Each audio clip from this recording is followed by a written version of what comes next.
भगवान ने उद्धव से कहा, उद्धव तुम ब्रज की यात्रा करो, वहां मेरे माता पिता नंद बाबा और यशोदा हैं, उन्हें आनंदित करो और मेरे विरह में गोपियां बहुत पागल हो रही होंगी, उन्हें संदेश सुना करके वेदना से मुक्त करो।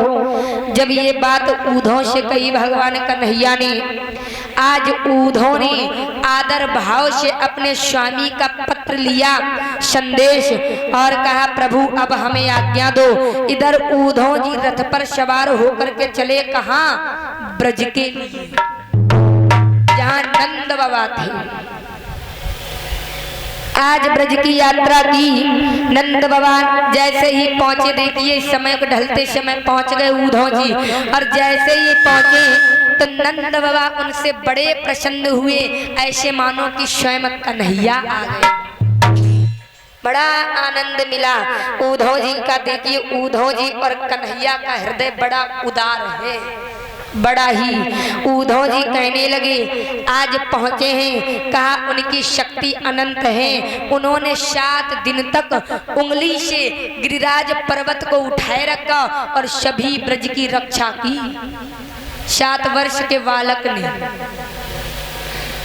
बड़े बड़े असुरों का नाश कर डाला, जिसमें प्रलंब, धेनु का अरिष्ट, तृणाव्रत, बक प्रमुख थे पहलवान, और सभी को पछाड़ दिया भगवान कन्हैया ने बचपन से ही। आज ये उद्धव जी नंद बाबा और यशोदा रानी को बता रहे हैं। अब नंद बाबा बड़े दुखी होकर के बोले उद्धव से, कहने लगे उद्धव जी जिस दिन से हमें श्याम छोड़कर चले गए, ऐसे मानो छोड़ ही दिया, ऐसा नाता तोड़ा जो आज फिर भी नहीं जुड़ा। ऐसे छोड़कर चले गए हमें मेरे कन्हैया। अरे हम सभी से 10 दिन का वादा किया था, 10 दिन का, लेकिन अभी तक उन्होंने अपना मुख नहीं दिखाया। आंखों में आंसू आ गए, कह रहे हैं उद्धव जी को समझा रहे, अरे उद्धव सभी ग्वाल वाल आंसू के घूंट पी पी करके जी रहे कन्हैया की याद में। हे उद्धव जी हम आपको कैसे बताएं, जैसे मानो मणि को खोकर जिस तरह नांग जीता है, बस उसी तरह आज हम कन्हैया बिन जी रहे। प्रेम आंसू आ गए मेरे भक्तों। तब तक यशोदा कहने लगी आंखों में आंसू भरकर, का उद्धव भैया, कहा कहो। अरे मेरे प्यारे घनश्याम का एकदम हमको भूल गए, क्या भुला दिया मथुरा में जाकर के हमें? अरे मेरे लाल मुझे याद करते या नहीं? वृंदावन को छोड़कर चले गए। और रो रो करके यशोदा मैया कहने लगी क्या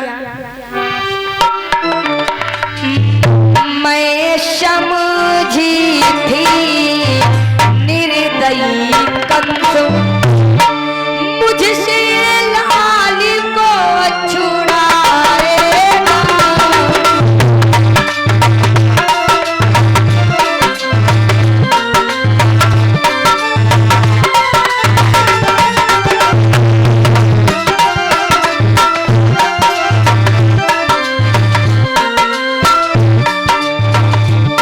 मैं समझी थी निर्दयी कंस,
राज्य छुड़ा करके ले जाएगा, पर ये पता नहीं था कि कंस के बाद में कपट जाल पड़ जाएगा। उद्धव जी ये बताओ मेरे मोहन हमें याद करते या नहीं? आज उद्धव ने कहा धन्य है यशोदा रानी, धन्य है ऐसे माँ बाप। और कहने लगे उद्धव जी देखो यशोदा रानी, उस अज अविनाशी को तुमने पाला है। उद्धव जी कह रहे हैं कि उस अज अविनाशी को तुमने पाला है, उस निर्विकार को तुमने केवल मनुष्य ही जाना यशोदे। इस बात को तुम्हें नहीं पता जिसको शुर मनि ब्रह्मा विष्णु ब्रह्मा आज मनुष्य जिनको शीश नवाते हैं, शीश बड़े बड़े देवता लोग कभी ध्यान में आ जाए तो अपना सौभाग्य मानते हैं। बड़े धन्य है तुम्हारे सौभाग्य हे देवी। देखो आज तुमने उनको पाला है, अब वो तो पूरे ब्रह्मांड का रचयिता है, जिसने पूरे ब्रह्मांड को पाला है, आज वही तुम्हारा पुत्र बना है। कितने धन्य भाग्य हैं जो आज आपका पुत्र कहलाया है। धन्य है यशोदा मैया, धन्य है नंद बाबा और रोहिणी। उद्धव ने कहा हे यशोदे, पुत्र का भाव तजकर भगवान श्री श्याम का नाम जपो, उन्हीं का गुणगान करो, क्योंकि जो मनुष्य संसार में रहकर ईश्वर में मन लगाता है, समझ लो उसका उद्धार, उसका कल्याण हो जाता है। हे यशोदे जी अब पत्रिका ध्यान से सुनो, क्या लिख करके भेजा कन्हैया ने। देखो क्या पत्र में लिखा है भगवान कन्हैया ने माँ यशोदा सभी के लिए, कितना सुंदर लिखा है कि शुभ पाए लगन स्वीकार करो मैया दाऊ भैया की। क्या करूं मैया, बेबसी हूँ, लाचारी हूँ, मैया कन्हैया की भूल को क्षमा करना। क्या करूं, मैं तो बहुत परेशान हूँ, मेरी आत्मा की साक्षी है, बड़ा उत्सुक होता हूँ तुम्हारे दर्शन पाने के लिए, तुम्हें देखने के लिए। क्या करूं मैया, इधर मथुरा के कारोबार हमें मिलने ही नहीं देते हमें। अरे दिन भर मेरा मन मचला रहता है मैया माखन मिश्री खाने को, ये मेरा मन ही मन से मिलकर आज गोदी में झूला करता है। माँ मेरी आशा का फूल सदा फूलों में फूला रहता। क्या करूं माँ, कर्म मार्ग की उलझन ने मैया रोड़ा अटकाया है। हाँ गरम करवाओ। इसी कारण अपने बदले में उद्धव जी को आपके पास भेजा है। बड़े ही धैर्य से समय को काट लीजिए। देखो रोग तो कभी ना कभी चला ही जाएगा, अगर रोग है तो वो कभी ना कभी चला जाएगा।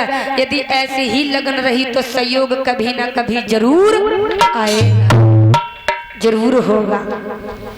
भगवान श्याम सुंदर ने जिन जिन राक्षसों का वध किया, इंद्र की पूजा न करवाकर गोवर्धन की पूजा करवाई, आज इंद्र का घमंड भगवान ने चूर चूर किया। ये सब बातें किसने बताई? उद्धव ने, नंद बाबा, यशोदा।